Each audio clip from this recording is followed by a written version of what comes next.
మనమిప్పుడు మానవ చరిత్రలో చాలా పెద్ద, మనకు దాదాపుగా ఏమీ తెలియని ఓ కాలంలోకి వెళ్తున్నాం. దాన్ని నిశ్శబ్దపు తెర అని అంటారన్నమాట. ఈ ప్రశ్నతోనే మన అన్వేషణ మొదలవుతుంది. ఒకసారి ఆలోచించండి, మానవ చరిత్రలో 90% మనకు తెలియదంటే ఎంత పెద్ద మిస్టరీ కదా.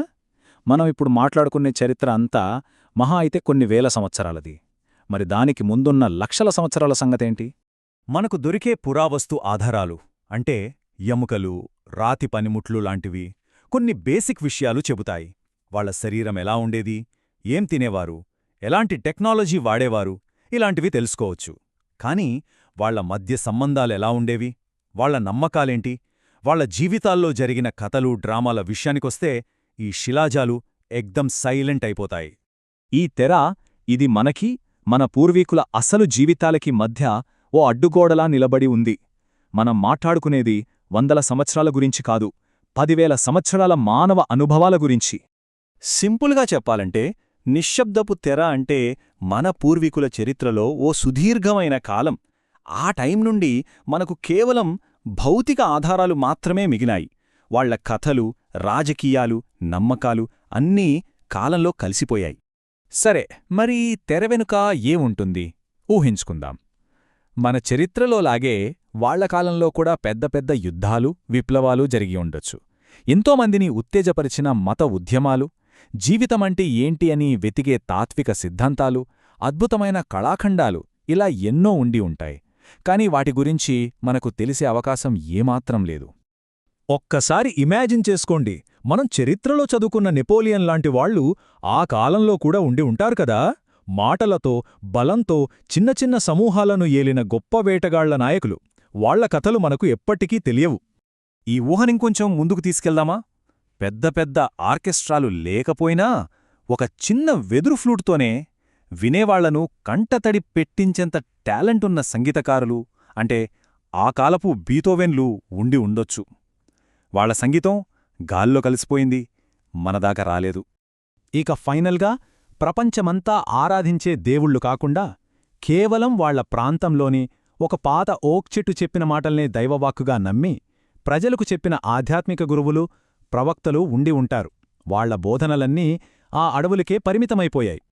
సరే, ఇదంతా బాగానే ఉంది. కాని ఎప్పటికీ సమాధానం దొరకని ఈ ప్రశ్నలన్నీ ఇప్పుడు ఎందుకు అనిపించొచ్చు.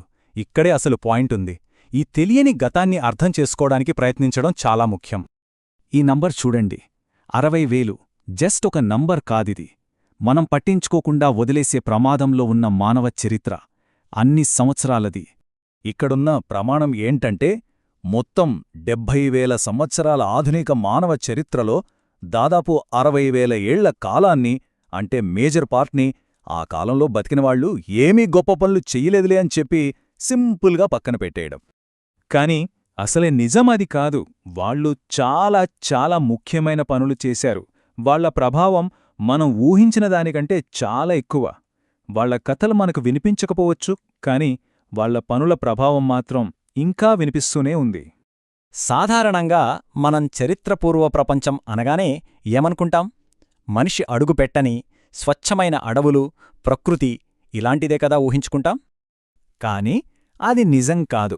అదంతా ఒక భ్రమ మాత్రమే.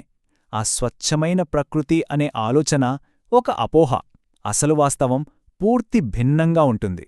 సైబీరియాలోని మంచు ప్రాంతాల నుండి మొదలుపెట్టి ఆస్ట్రేలియాలోని ఎడారుల వరకు, అమెజాన్లోని దట్టమైన అడవుల వరకు, ఈరోజు మనకు చాలా సహజంగా మారుమూలగా కనిపించే ప్రదేశాలు కూడా అప్పటి వేటగాళ్ల వల్ల పూర్తిగా మారిపోయాయి.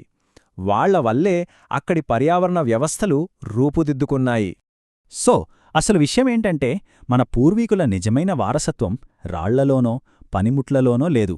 వాళ్ల వారసత్వం ఈ గ్రహంమీదే, మన పర్యావరణంలోనే ఉంది. వాళ్ల ప్రభావం ఈ భూమి ముఖంమీదే స్పష్టంగా రాసి ఉంది. ఆ నిశ్శబ్దంగా తిరిగిన కథలు చెప్పే సేపియన్ల సమూహాలు, వాళ్లు కేవలం బతకడానికి వేటాడలేదు. వాళ్లు ఈ గ్రహంమీద మార్పుకు కారణమైన ఒక శక్తి, జంతు సామ్రాజ్యం మొత్తం మీద వాళ్లే అత్యంత ముఖ్యమైన, ఇంకా అత్యంత విధ్వంసకర శక్తి. వాళ్ల కథలు వినిపించకపోవచ్చు, కాని వాళ్ల ప్రభావం మాత్రం ఈ ప్రపంచం మొత్తం ప్రతిధ్వనిస్తూనే ఉంది.